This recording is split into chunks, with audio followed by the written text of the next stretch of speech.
Mensahe ni Beanie Sheena sa mga nambabash sa kanya at sa kanyang pinauso. Tara't na't panoorin! Welcome. Chica Chismis with Artistang Masa. Please don't forget to click like, share, and subscribe and click the notification bell para lagi kayong updated for hot and latest chika everyday.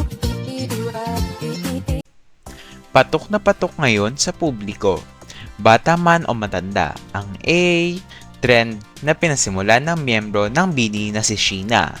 Dahil dito, tinagurian na siyang Mother A dahil viral at trending na ang kanyang paanda na nagsimula sa kanilang mga live shows. Ayusin nyo lang po siya kasi wala namang masama, positive lang. A ka muna. A, ani Beanie Sheena nang tanongin tungkol sa pagiging mother ng A trend.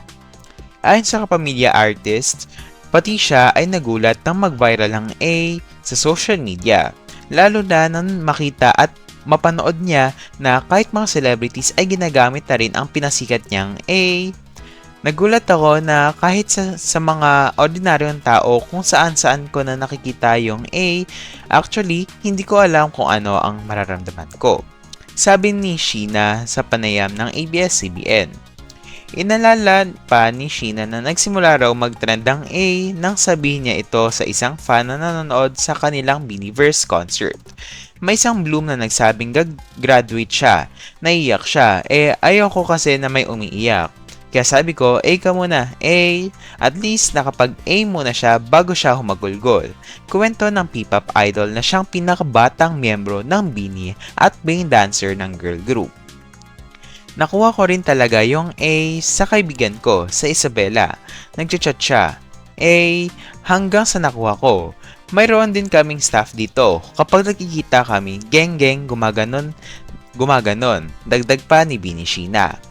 Para sa mga taong negatibo sa pag-trend ng A at sa mga hindi ito feel gawin, sabi ni Beanie Sheena, kung ayaw mo mag-A, you just close your ears, diba? Huwag kang makinig, basta A lang.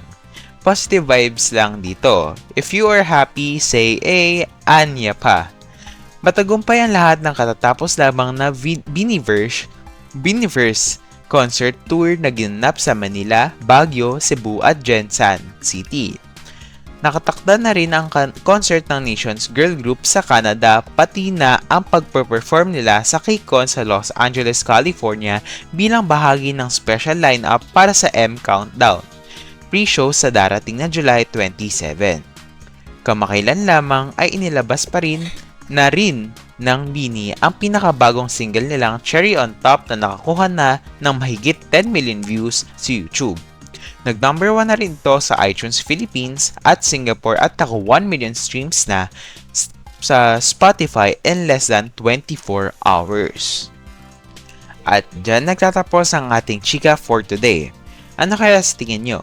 Mag-comment lang dyan sa ilalim at huwag kalilimutang pindutin subscribe at bell button para lagi kayong manotify kapag nag-upload ako ng pinakabago at umaalab na chika. Pakpindot na din ang like at share button para marami pang ma-upload kagaya ng ganitong content. Yun labang at paalam!